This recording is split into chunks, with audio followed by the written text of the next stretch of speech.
Hello, everyone. Welcome to 2RightAngles, your guide to creative advertising and junior advertising portfolios. We are your hosts. I am Sarah. And I'm Francesca. We're the two women behind Book 180, the first global 6-month, all online, 100% female owned portfolio school. Every show, we're going to have two creative industry leaders discussing their current favorite workout in the world. And then we all will review a junior creative portfolio together.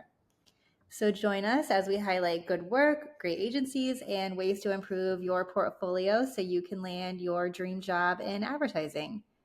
So today our two guests are Natasha Oliveras and Jemilly Castro, and they are the founders of the MAMi Collective out of Chicago. The MAMi Collective provides small brands the expertise and services that the big businesses of the world are getting. Natasha and Jemilly will be reviewing art director grad Nikki Ledee's portfolio. So let's get into it. Welcome, guys, and we're so happy to have you here today. Yeah, thank you guys so much for being here. Jemilly, it's so nice to finally meet you. Like, I'm so excited to chat about teaching in a couple of days. But Yes, I'm excited too. I just told Natasha, I'm like, we're talking soon, and I'm so excited. I was hoping you guys could get started by just kind of like talking a little bit, like one sentence about yourselves and like talking about MAMi Collective and maybe what kind of clients you have. Would love to hear from you, kind of what got you started with that. Okay, well, I'll start. So my name is Jemilly, last name Castro.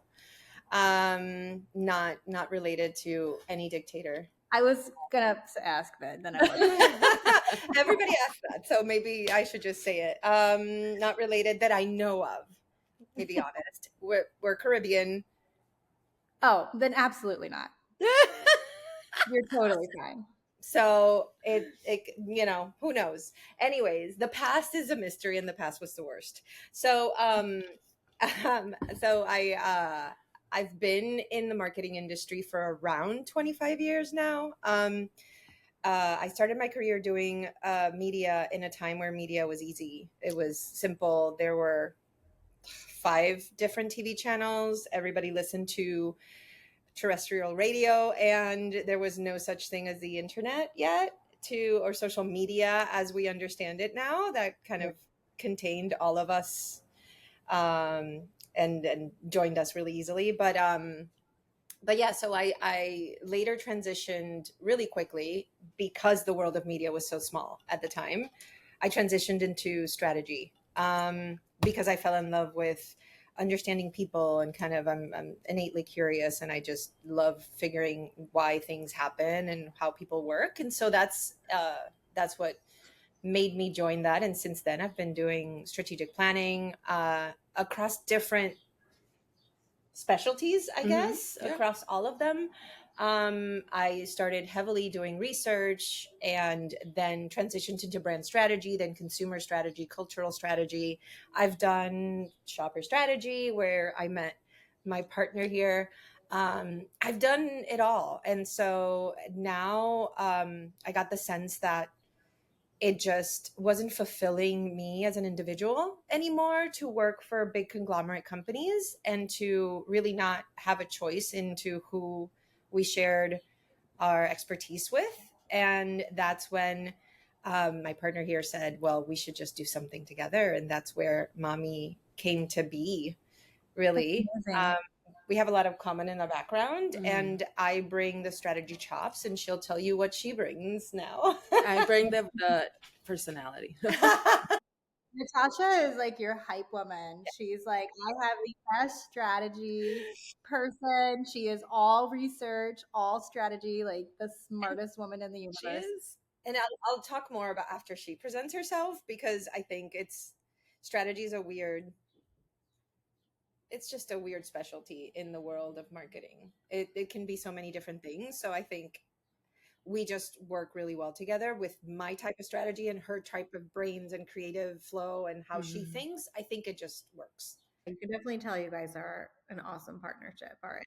It's very married. I love that. So I'm Natasha Oliveras. I am a creative director, copywriter by background. And I have been in the industry 18 years almost, let's say 17 of them at corporate agencies. I started in the Hispanic side of advertising on the Hispanic sister agency of YNR, RIP YNR. And then moved on from there, went on to more general market agencies, and I was an above the line creative first and foremost.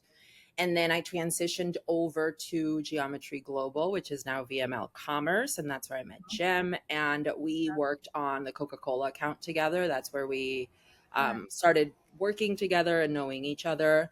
And I think where I really honed in on my more strategic skills was at Geometry.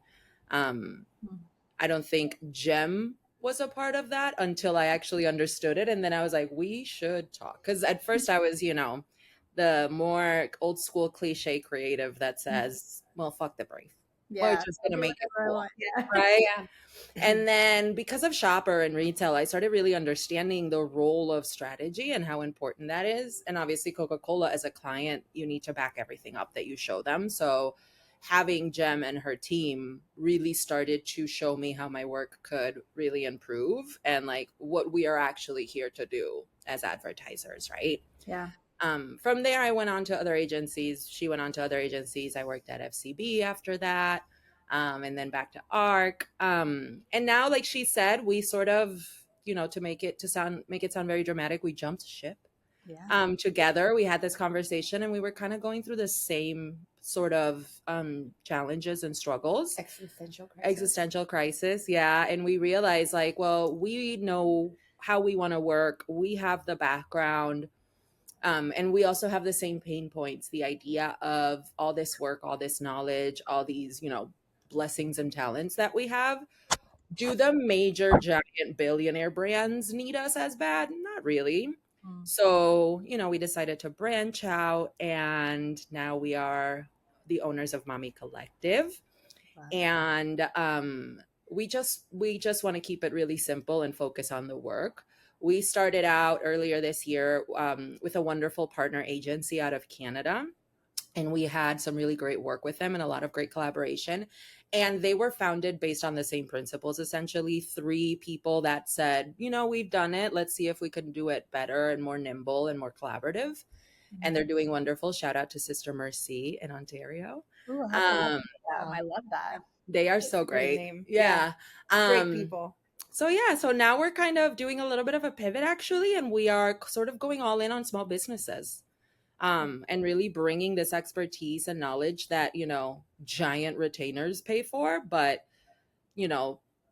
moving more local and community based and helping small businesses have the same information that the McDonald's of the world have is something that we're kind of trying to more focus on. And I personally think that the way the industry is shifting so quickly right now, it might be like a hot spot to look at.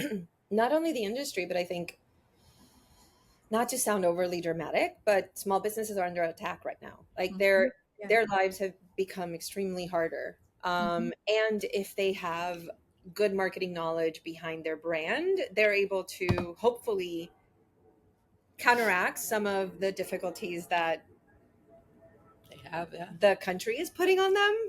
Mm-hmm. You told us to be open. So there's a lot of difficulties right now for small businesses just to stay afloat. And and we feel like if we can bring our expertise to help them flourish, then that's what matters. We don't want the world to be just made up of Walmarts. Right. And even though we respect Walmart and what they've done, respect loosely, but we understand it employs a lot of people, and those people we fight for. We do believe mom and pop brand stores are what pushes innovation and what really kind of creates commerce in our country and creates just new thinking. And so we want to support that as much as possible. Local commerce. Yeah, local commerce. Yeah, absolutely. Yeah, absolutely. Yeah, both of our parents were business owners, and we own Book 180, and we hear you on that. Yeah, with us for sure. Yeah, for sure. I think Coca-Cola and Molson Coors and State Farm, and they're all gonna be fine. They're gonna be fine. They have many talented people. They're gonna be fine. we kind of did the whole rounds. Very lucky to have worked for some of the biggest agencies with some of the biggest brands out, probably the biggest brands out there. And now, time to spread the knowledge a little. Yeah, absolutely. No, we love that so much. So whether it's something you've done or something out in the world right now that you've been like spying, like, are there any pieces of work that you love right now that you want to give a shout out to? I want to go first because I think she's going to say the same one. Oh, okay. Let's see. This one came out, I think last year. It's Medalla. Nope, it's not. That's not what I'm saying. This one came out, I think last year or the year before. It's from DDB Latina, and it's for this beer brand called Medalla, which is a Puerto Rican beer brand. So obviously, like, there's an immediate connection there. But Medalla as a brand, as a beer, has been part of Puerto Rican culture, I think, since maybe before I was born. Oh, wait. Yeah, like, it's an old school. It's what my mom, all the adults drank when I was growing up. Like, I remember it. It's an intrinsic part of our culture. It's probably the first beer we ever tasted. Yeah. When I was like 6.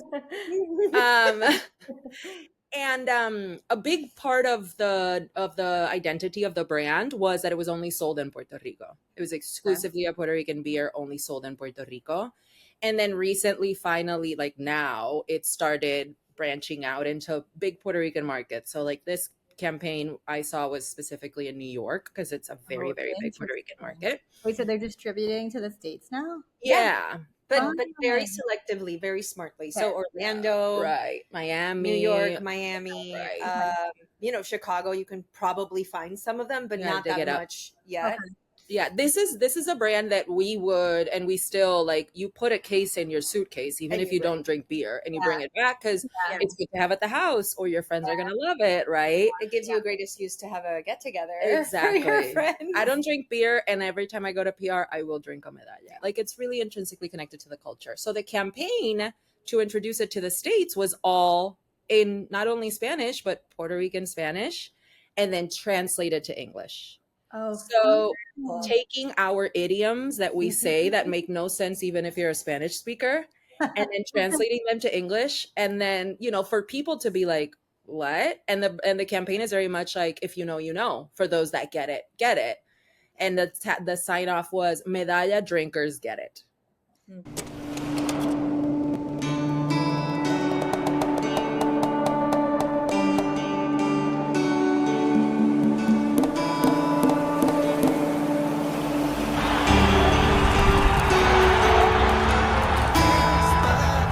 No soy boricua, para que tú lo sepas.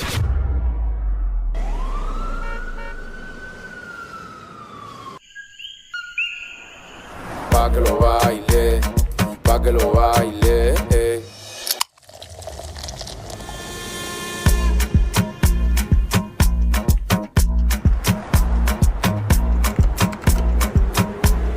Un maldito como yo me fecota.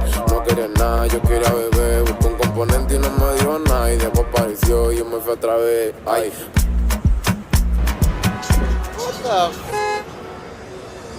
Pa' que lo baile, pa' que lo baile, pa' que lo baile, pa' que lo baile,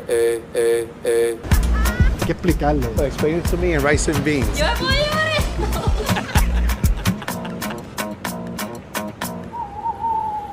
Without hairs on the tongue, we say that about someone that's gonna tell it like it is. When you hand out the codfish, it means you're calling the shots. Explain it to me in rice and beans. That's our way of saying, explain it to me simply. Como yo me fecota, no quería nada, yo quería beber. Busqué un componente y no me dijo nada. Y después apareció y yo me fui otra vez. Ay, pa' que lo baile, pa' que lo baile, pa' que lo baile, pa' que lo baile, pa' que lo baile, hasta abajo, pa' que lo baile, hasta abajo. I wrote that one. That's crazy. Pa' que lo baile, El que sabe, sabe.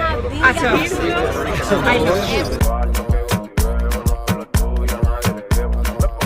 abajo, pa' que lo baile, hasta abajo, pa' que lo baile, pa' que lo baile, hasta abajo, pa' que lo baile, hasta abajo, pa' que lo baile, hasta abajo. Chúpense esa en lo que le mando la otra, ¿sabes? I get all the goosebumps in the world. I love that. I love when work doesn't cater to all the people all the times, people that do all the things, because you lose that focus. And I love that this campaign shows that you can be so hyper focused that it's almost exclusionary, but it is a welcome call. And I thought the way they handled that was just brilliant. That's really fun. Aww. Yeah, yours is much better than mine, Capo. You won. All right, Jemilly, what's yours? I've been shocked and surprised by Duolingo and everything they've done. Yeah, it's been so good. Because it came out of nowhere almost for me. And when I did, so I'm obsessed with Duolingo and Dua Lipa having a romance, which I think is brilliant. And like the actual mascot, the owl, Duo. That's why he's obsessed with Dua. Very funny. And just the little things that they do, and I just love their honest embrace of like any little trend will do. Let's just mock it. Let's just make it funny, and let's put our people in it. Let's put our mascot in it. Obviously, I love the fact that he died because a Cybertruck run him over. Yep. And then they did this funeral and they did this show. Unhinged. Like it's unhinged. It really makes no sense. But in an amazing way that just it connected to culture in a way that I think all of us were like, what is happening and why do I need to do my lessons right now for Duolingo? Yeah.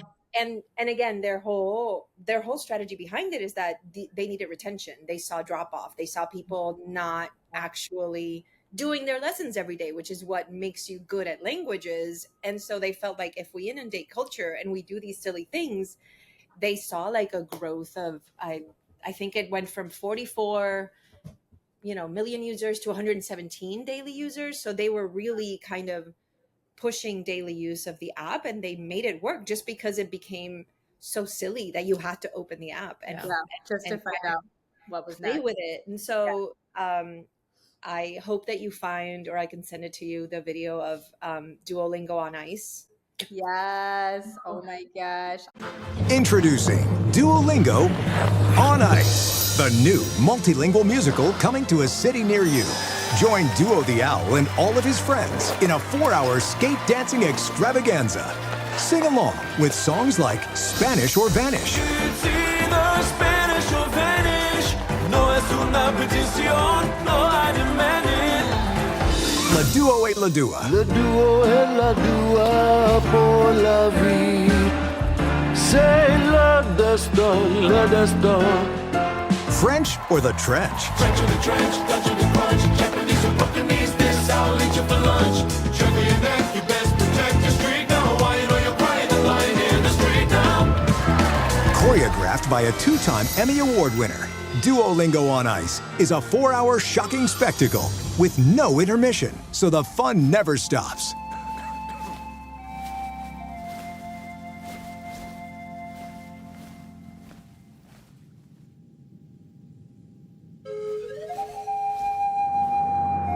Treat your family to the magic, the wonder, and the chilling performances of Duolingo on Ice, where the tears of the innocent will please the owl for millennia to come.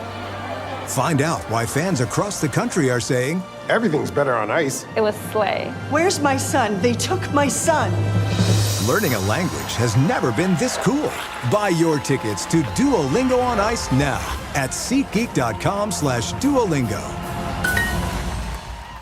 It's like Disney on Ice, but it's Duolingo, and all the songs are bilingual. I love that. And it is just wild, and the show is like 6 hours, so you see the audience being like bored. It's just unhinged, funny, and I think they captured culture and figured it out. They figured it out in a world where so much is hitting us every day. Yeah.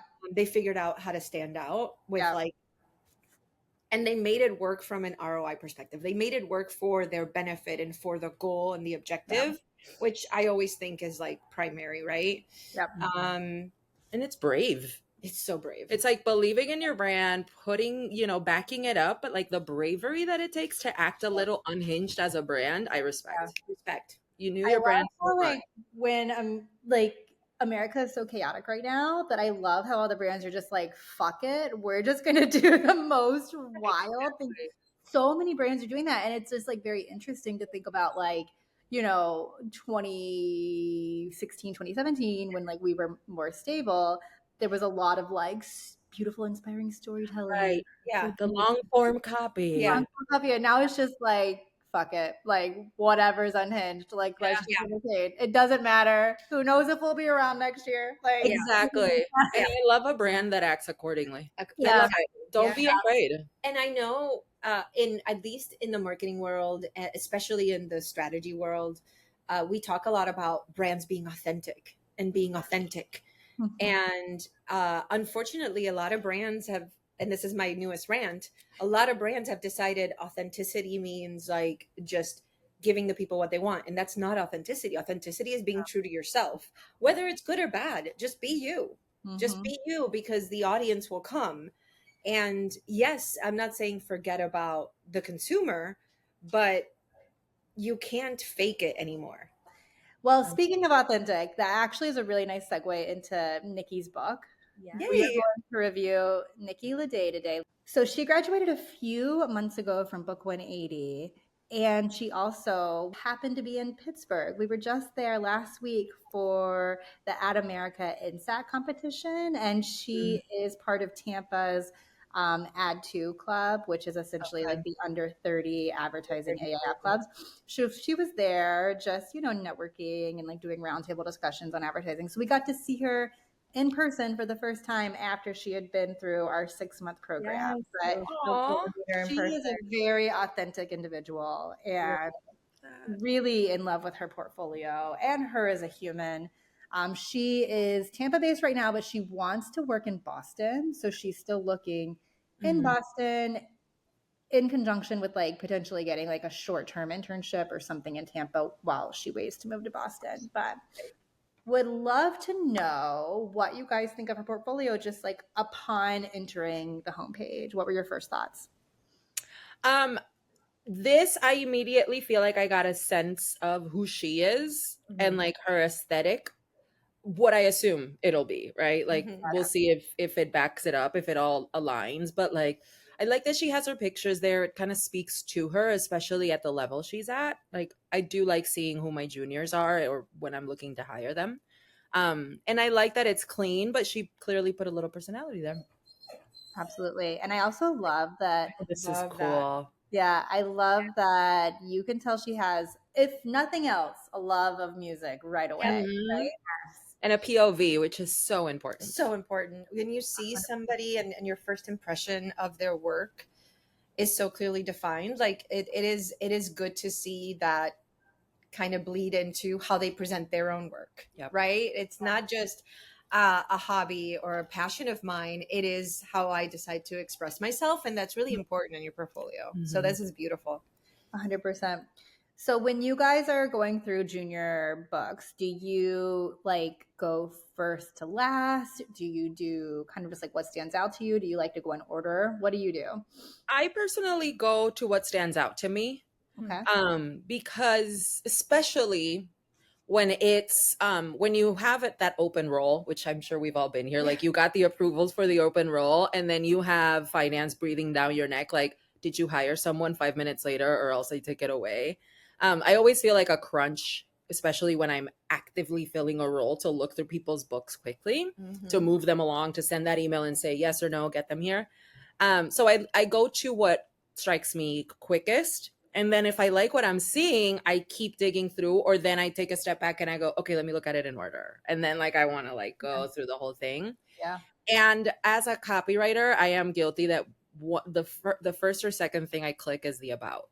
Yeah. Because I want to know how you speak. If I'm looking at a copywriter, I want to know how you speak about yourself when you're not given parameters. Absolutely. How you write, how you put it together. Yeah. That is like, we've found through doing these podcast records that is like, it is one or the other. Like people look at the About Me page first or absolutely last. They don't want it to either want to know who it is while they're looking at the work, or they want to look at the work completely blind to who it is. Yeah. It depends for me. Yeah. It depends. And like you said, whatever draws your attention first, that's what you go for. I think a lot of Natasha and I's approach to things are vibe related. Like, what is the vibe? What are the vibes? That's how you What feel are the in life. vibes? Yeah. And for example, I probably would have dug into the work here a little better because I felt like I got a little bit of personality with her pictures. I felt like I understood a little bit of her approach to life. Surprisingly enough, a lot of how we present ourselves physically just does echo like what kind of person you are. Yeah. Sadly, I mean, that's just societal. That's how we make first impressions, right? So I got a sense of what what she believes in a little bit, how she feels, and so I wanted to dig into the work, and then how the work is presented is just so cool. Yeah, probably because I also collect vinyl. Love. So it makes me kind of She connected with you already. yeah, exactly. Just purely on that. I will say that unfortunately, it's so much easier to get a sense of a potential partner in work, and when you're hiring, when they're a creative, because you get a sense of who they are much more thoroughly than, let's say, I'm hiring for a strategist. I get at best a dull resume. At best, We tell strategists all the time to build a portfolio and put your personality in there. You will rise to the top immediately. And the amount of times in my career where I was legitimately told by many hiring people or recruiters, etc., to dull down the look of my resume because it was too colorful, because there's too many fonts, and I was like, no, that's just 2 fonts. Like, you need to too many. Yeah. Too many. too many fonts, too much color, too much personality. Why is there a whole paragraph about who I am as a person? Well, because I need to express who I am as a person. It completely matches it. It talks about how I approach the work every day, period. 100%. So I feel like a creative portfolio is just so, it tells you so much more. And I think other specialties within marketing need to kind of adopt that a little bit more. Yeah. So when you looked at this homepage here, what would you want to click into first? I personally, my eyes immediately went to UGG. And again, I can't turn off the copywriter. It's because of the line. Like, do it squared. That sounds really interesting. And I would click on that line. And that is interesting. That's the only one where the tag is there. Yeah. That's interesting. Maybe it says, copywriter lizard brain. Yeah. This UGG campaign is so my God, how cute is this? Hold on. Can you scroll up a little bit? Yeah. Is that a link to a Yes. We made Spotify playlists for all of her campaigns, and we thought that was so cool and just such a nice touch. So if you click into it, it sets the vibe. You can listen to the playlist while you're going through all of her work. That already That's wild. sets search at the top for me if I'm hiring. Yeah. Yeah. Just the intention, like the work has to be catastrophically bad for me to be like, nope, don't, like, you already sold me. Your work has to be on MS Paint for me to then want to check it out. Yeah. I would actually love a campaign on MS Paint. Does that so exist? I mean, if you want to really show off, if somebody really wanted to show off and nail that, oh yeah, hired everywhere. I know. I think this is so smart and it's so fun. And it's just like very, like, it's not like in your face. It doesn't mess with the user experience of the portfolio. No. It's just like an extra benefit if you want. Exactly. And it totally acts as a way to, in my mind, right? Ensure that the people that hire you are going to be on your same level, because whoever doesn't appreciate that, you did a little playlist for the campaign that you produced. If they don't see that as a plus, then you don't want to work with them. You don't want to work with them. As it allows you to filter through a lot of the people that you probably won't get along with anyway, as a company, as an individual, as a manager. Like, true. This works a lot. It's in the same way as brands need to be authentic. You need to be authentic out there, because it will get you the right partnerships and the right opportunities. Yeah. The opposite of vanilla. 100%. I agree. So I feel like this work comes from a very strategic place. So I'm glad we're talking to like very strategic creatives right now, because the fact that, they had this thought that men are so nervous about how society perceives them. They're very vulnerable. They won't really ever admit it out loud, but they truly are. I feel like it's such an interesting jumping off place for this work here.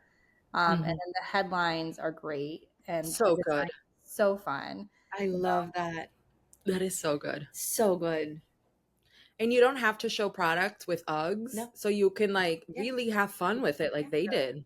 Yep, they really did. And then they did show later in some of the So print, good. like some of the ways you could style them to look, look like you're fashion forward and just own it, I'm They obsessed. had this thought. I think it was like they were thinking, how you have like a New York City outfit that's like inappropriate to wear in your hometown of Tampa Right. or whatever. Like people would look at you different. And they're like, who cares? Just wear it. If you think it looks good, just wear it. Yeah. So fun. This is so good. So good. It's great. I agree. All right, we'll hop to the next. I would love to see the houseplant work. Let's see it. Yeah. Because that's the one that I really like. Ooh. That's the one that I kind of felt attached to when I saw the little records. Yeah. Plant, what a good brand. So they created an app for Houseplant, like an app to accompany your journey, your experience through smoking. Oh, good. It's beautiful too. It is. Did they make these visuals? Yeah. They did. Yeah. Oh, stop. Yeah, they did a great job. Yeah. And then it kind of highlights like the different types of highs you might want to have or the different type of smoker you are. And then we'll offer up some buddies for you based on your vibe. Oh, I I love would it. love to have Betty White talk me through a high. Yes.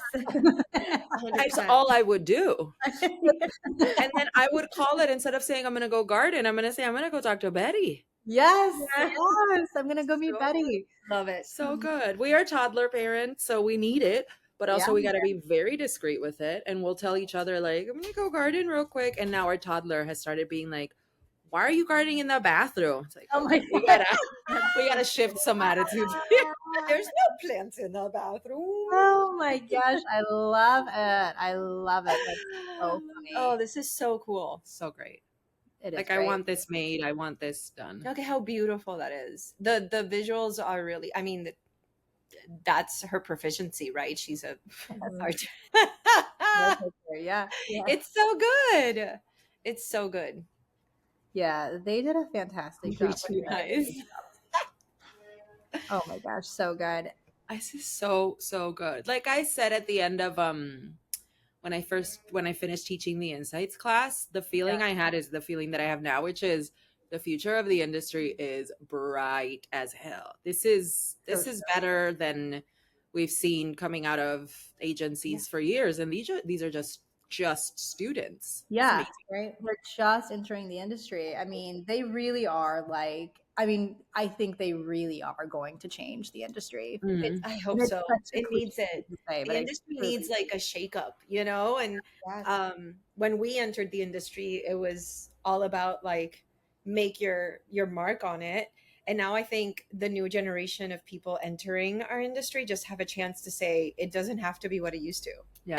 I gave a creative mornings talk, and the one thing that got everybody a little uncomfortable was productivity is not a byproduct of exploitation. You're not going to be more productive by exploiting. Exploitation is meant to hoard wealth for somebody who's making money because you are up at 2 a.m. in a meeting that you're not getting paid for. Yep. And why do we like brainwash people into thinking that way? I think that's the only way that the industry has been able to keep up with more pressing client demands is on the backs of people's ambition. And I'm glad that, going back to the conversation, I'm glad that this new generation of workers are like, no, not going to do that. Not going to do that. Not worth it. Yeah, you want these wild pivots that we didn't plan for and that you're not going to pay for, you're going to have to pay for them, client. And I don't think that should be crazy. No. I can't go to a store and say, hey, I tried this on and now I want it in purple. Yeah. So give it to me for free. Like, yeah. no. No, I completely agree. Gosh, that was so well said. No comments. No notes. No notes. I love it. Okay, what do you guys want to look at next? I want to see Bush's beans because I feel like there's humor there. I mean, because Bush's beans, it's just not an exciting product, is it? No. Like at all. Oh, I remember reviewing this one. This was so good. Bush's beans. This was assigned in our rapid fire class, which is like a really fun class where they come in, they get a brief, and they have to solve it right then in the 3-hour class. Yeah.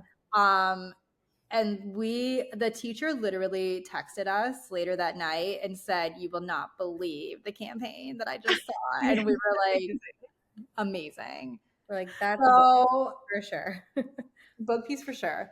So the idea is that, everybody knows what beans make you do. We all know the rhyme, but because the fiber in them is moving things down there, they're a very good food to eat to kind of help you prevent colorectal cancer. So they used Bush's beans to bring awareness to colorectal cancer on National Colonoscopy Day. And that kind of falls during March Madness. So truly don't know how the team did it, but they managed to get basketball, fart jokes, and colorectal cancer into like every headline. Like it was amazing. It took them months, but they did it. So smart. So yeah, this whole campaign is just about like, let's talk about how you fart and also let's prevent colon cancer. Beautiful. They're so great. There's a kit. There's a kit for when you go get a colonoscopy. Bush's bean kit. It's the donut cushion for me. That hoodie. That hoodie. The hoodie. Because it's chilly in there, I'm sure. Amazing. I can't. Yeah. It's so good.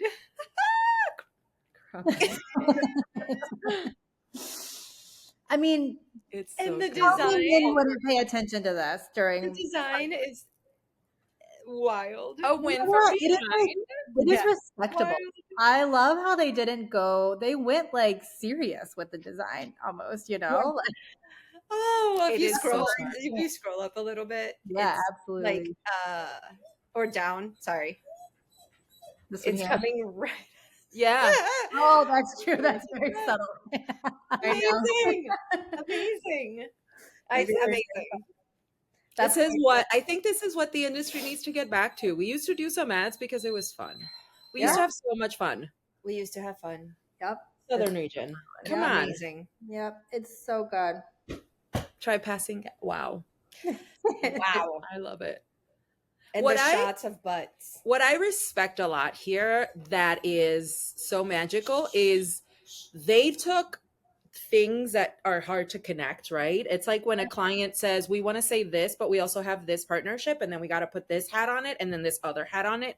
And that's the reality of a lot of asks. They took things that seemingly are like many different dots and they connected them so perfectly. Yeah. Like that's a lot of things to have to connect, and that is a challenge. And they did that. Not only did it, but they did it with like really attention getting, not only visuals, but like copy. The copy is great. Like they did it without being dull. Yeah. Because sometimes when you mix up all those things, it becomes like, it feels, there's too much. There's too much of a Frankenstein happening. And they nailed it. Really, really smart. I'm glad this is not my competition. I know. I'm not fighting for jobs next to these people because I say that all the time. I would. And then her playlist at the bottom, Silent but Deadly. I should not have drank coffee. That's love. Amazing. So all right, great. Let's take a moment to go to her About Me page and her B-sides. So I love the whole branding thread here of A-sides, B-sides, artist is so smart. Yeah. So B-sides, cohesive, beautiful design. I love that. I love that. David. Just to show off some of her design, like chops. Gorgeous, yeah. Yeah. So fun. And then the artist page is her About Me page. And it kind of threads through the music a little bit more. Mm-hmm. This is who you're hiring. Great. I want to hire her. I don't have a job open, but I want to hire her. It's amazing. Fantastic. I'm telling you, so authentic. She's just who she is. And you know what I was so like relieved to see, and also like it didn't surprise me, but it was when we saw her in Florida, like there are students that are very restless about getting a job, very anxious. And she was just so like, it'll happen. It'll take a little time. Yeah, She's very calm about it. She was very yeah. She said it's all about timing, and we're like, that's what Sarah and I tell students all the time. It's amazing that you're like telling us you get it. Like it's The last line on that about me. Did you read it? I be name dropped in my future biopic. Queen behavior. Love it. Love Nikki, it. you need to get Nikki, hired everywhere. amazing. Everywhere. Yeah, she's going to do great things. Yeah. And I think that, you know, part of the calmness comes with the confidence and knowing she has a portfolio. You know, My God, I'm blown away by her. Yeah, beautiful. I'd love to have someone like this on my team. Oh, same. Okay, I'm going to That'd stop. be someone I would snatch up quickly. Yeah. Immediately. Oh, absolutely. I mean, I really can't wait. That's, I think, the most fun part about Book 180. When you say Francesca, it's just like seeing that sometimes when people get hired at agencies, we're like, that is such a good fit. Yeah. That checks, you know. It tracks. It's great. Well, if there was one, you know, lesson we could kind of pull from this conversation, if you guys could distill it down, anything come to mind? I hate it because I've heard it a lot in this industry, but it's not real. But I think that just the four of us talking, like the importance of having leading with your own authentic point of view and being unafraid of that, I think is something that we keep coming back to. Like the fact that we had visceral reactions to Nikki's book because we see her before we saw the work. That just shows like there's so much value in being authentic, and from your authenticity comes your point of view, and that is something that leaders will always be looking for, is a point of view. So that's my main takeaway, which is cheesy because we've heard it so much, but we don't put it into practice as much as we should as an industry. We're too afraid as individuals to show our true colors because we feel we will be judged for it. What I will say is that judgment comes with like the security of when somebody does bring you into their work, their agency, their mentorship, right? That's the right mix for you. It's the right person to be a part of like you and your ecosystem of peers. It won't be the wrong person guiding you the wrong way because you decided not to show your true colors. Yeah.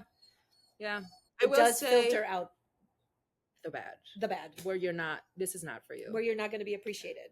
I will say though that like something that I wish I would have been told when I was starting or coming out of school was, if you are somewhere where you feel like you have to hide who you are, that's not the place for you. I don't care if it's Wyden. I don't care if it's Crispin 20 years ago. Like if you feel like you can't be yourself, you're never going to thrive. Unfortunately, that's where we're at, right? If you feel like you can't be yourself, if you feel like you're muting yourself in interactions, in meetings, if you have to like watch out for what the reaction might be to what you authentically want to say, that's not the place for you. You're not going to change it. You're not going to learn anything. Finding a job is difficult, yes, but start setting your exit strategy because they won't change. They might change you for the worst. That's not going to be, it's not going to go well. No. Well, this was such an insightful conversation. It was so lovely chatting with you both. We're excited to work with you guys more in the future, but thank you both so much for being here today. And a huge thanks for Nikki for being vulnerable and letting us look at your book. It's so amazing. And we literally cannot wait to see where you end up. So get that job, Nikki, and then hire us. Remember us. When we're ancient and you're like a hotshot creative director. Right. Give a 60-year-old copywriter a chance, please.